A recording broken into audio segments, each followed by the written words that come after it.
First up on the show, Malaysia is under pressure to speed up the construction of a new naval base in Sarawak state to counter the threat of China after Beijing ordered the island nation to stop oil exploration in the Lithuania shoals in South China Sea. Now, the Chinese Foreign Ministry reportedly expressed grave concern and strong dissatisfaction over Malaysian oil and gas survey in the shoals, despite the fact that it falls in Malaysia's exclusive economic zone. In addition, the Chinese Coast Guard vessels have been patrolling the area. The South China Sea, one of the most disputed waters on the planet. Imagine the tension, a brewing storm of territorial claims, oil and gas explorations, and massive international interests, all clashing in a high-stakes game where the lines of sovereignty are blurred. Amidst this chaos, one nation is standing its ground, refusing to bow to pressure from the global giant China. That country is Malaysia, and its Prime Minister, Anwar Ibrahim, has just made a move that could escalate tensions to a boiling point. Will this bold decision lead to new heights of economic gain for Malaysia, or is it a dangerous gamble that could backfire on the international stage? Stick around, because what we're about to uncover might just change your entire perspective on the South China Sea conflict. Welcome to our channel.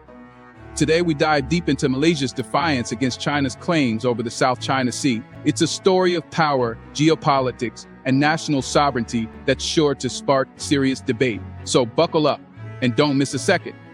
Let's set the stage.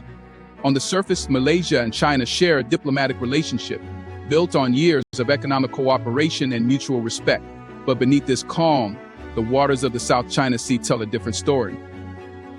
China, as the global superpower, has long laid claim to almost the entire South China Sea through what is known as the infamous Nine-Dash Line. According to China, this expansive claim grants them authority over 90% of the sea, including areas that international law designates as the exclusive economic zones, EEZs, of several nations, including Malaysia.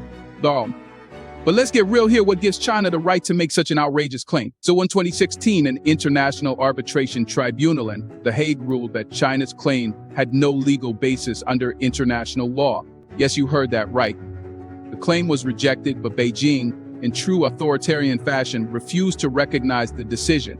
This blatant disregard for international law has thrown a wrench into the region's energy exploration efforts, with countries like the Philippines, Vietnam, Brunei, and of course Malaysia struggling to secure their rightful resources without provoking China's wrath. Despite the international ruling, China has been aggressive in pushing its narrative. Their vessels frequently patrol the disputed waters, even venturing into the EEZs of neighboring nations. But Malaysia isn't having any of it. Malaysian Prime Minister Anwar Ibrahim made it abundantly clear during a press conference in Vladivostok, Russia, that Malaysia will not back down from exploring for oil and gas reserves in the South China Sea. According to Anwar, these explorations fall well within Malaysia's territorial waters, and he has no intention of halting operations despite China's repeated protests. Now, let's pause for a second and think about that. Anwar isn't just playing politics here. The South China Sea is rich with natural resources, and Malaysia stands to gain significant economic benefits from continuing its oil and gas explorations. Why should they stop just because China says so?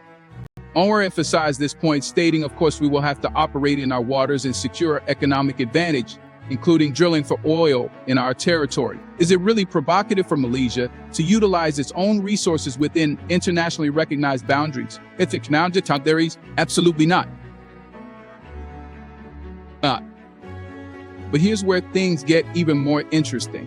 While Malaysia stands firm on its rights to explore the waters, they haven't completely closed the door on diplomacy. Anwar stressed that Malaysia has never ruled out the possibility of discussing the matter with China. However, he made it clear that discussions do not mean halting exploration. Malaysia has a stringent policy to avoid infringing on the borders of other nations, and Anwar was resolute in asserting that they have no intention of crossing any lines, literally or figuratively. Harassing the Malaysian drilling rigs and survey ships. This after the Malaysian state oil company Petronas in 2023 found 19 sources of oil and gas and drilled 25 wells, half of them off Sarawak, on the southern boundary of the South China Sea. Amid the increased tension, the leaders of the Borneo Island, which is divided between Malaysia, Indonesia and Brunei, have urged Malaysia to defend its undersea oil fields from China and accelerate the building of its naval base in Sarawak. Malaysia has announced its plans to build the naval base at Sarawak's Bintulu in November 2023, which is due to be completed by 2030. Malaysian Prime Minister Anwar Ibrahim has said that he is willing to discuss the territorial dispute with China. However, he insisted that Malaysia's exploration and drilling activities in the exclusive economic zone will continue despite China's objections. Anwar even mentioned that China had sent 1 or 2 protest notes to Malaysia, urging them to stop the explorations. But Malaysia remains unfazed. Anwar's stance is crystal clear. We say no, it is our territory. He added that while Malaysia is open to listening to China's claims, they expect China to listen to their position as well. This is not a one-sided conversation. This is Malaysia standing tall against a much larger opponent. And let's not forget Petronas, Malaysia's state-owned energy giant, which operates oil and gas fields in the South China Sea within Malaysia's EEZ. Petronas has had its fair share of encounters with Chinese vessels, yet it continues to forge ahead with its exploration activities. Why? Because Malaysia understands that backing down now would set a dangerous precedent. If they caved to China's demands, it would embolden Beijing to further assert its control over the disputed waters, potentially choking off energy supplies for the entire region. To talk more about this, we're now being joined by Dr. Azmi Hassan, political analyst and senior fellow of the Nusantara Academy of Strategic Research, who is joining us from Kuala Lumpur.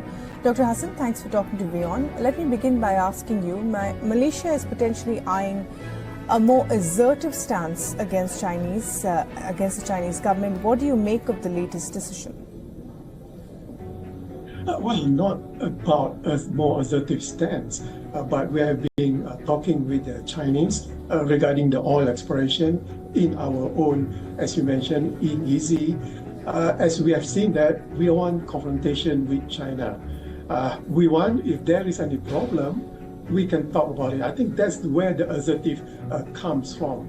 Let's talk about it. If China has a problem with our oil exploration, there's nothing wrong with talking. I think that's where I think the misleading statement coming that Malaysia is assertive, as the Philippines has been doing right now.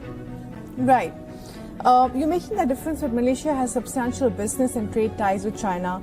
How does that impact the relationship with China if you go through with the naval base, something that of course is irking China nonetheless?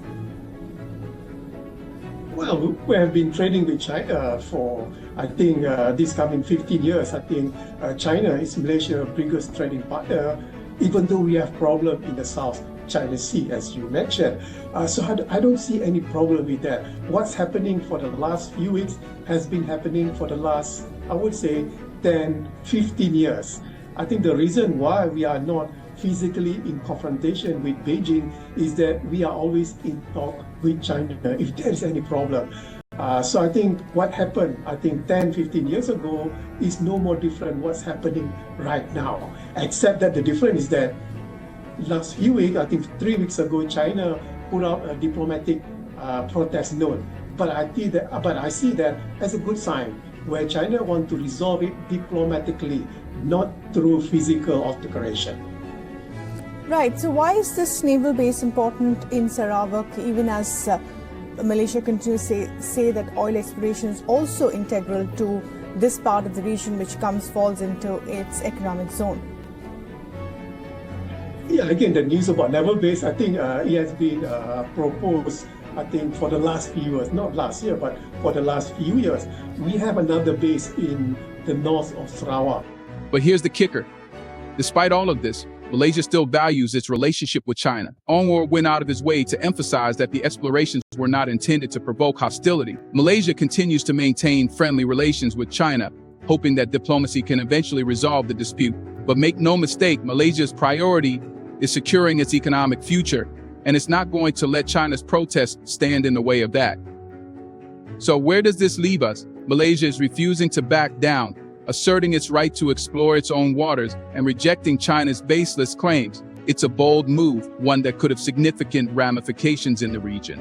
Will China escalate its actions? Will other Southeast Asian nations follow Malaysia's lead and stand up to Beijing's territorial overreach? What's clear is that this conflict is far from over. Malaysia is navigating a dangerous game of geopolitics where the stakes are sky high both economically and diplomatically. One wrong move, and the situation could spiral out of control. But for now, Malaysia's message to China is simple: we will not stop. Thanks for sticking with us through this intense breakdown of the South China Sea dispute. If you found this video insightful, be sure to like, subscribe, and hit the notification bell. Stay with us as we continue to bring you the latest developments from this geopolitical hotbed.